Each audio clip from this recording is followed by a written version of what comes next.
హిందువుల పవిత్ర గ్రంథం భగవద్గీత ప్రకారం అర్జునునికి శ్రీకృష్ణుడు చెప్పినట్లు కామము అనగా స్త్రీ పురుషుల సంయోగ శక్తి మాత్రమే కాదు, ప్రపంచంలోని ప్రతి ఆకర్షణ వెంట పరిగెత్తుట, ప్రతిదీ తనకే దక్కాలని, మంచి అందగత్తెను చూచినా, ఎంతో ఆకర్షణీయమైన ఏ వస్తువును చూచినా దానివైపు అరులు చాచడం, అది నాకే దక్కాలి, నాకు దక్కనిది ఎవరికీ దక్కటానికి వీల్లేదనే క్రూరమైన ఆలోచనయే కామము.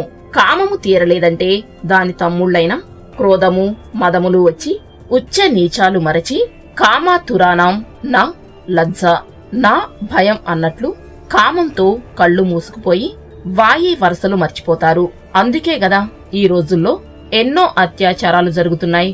త్రాగుడు అనే వ్యసనం దీనికి తోడైతే అగ్నికి ఆజ్యం పోసినట్లవుతుంది. ఇంద్రియ నిగ్రహము, ధ్యానము, వైరాగ్యములచే కామ క్రోధాదులను అదుపులో ఉంచుకొనవచ్చును.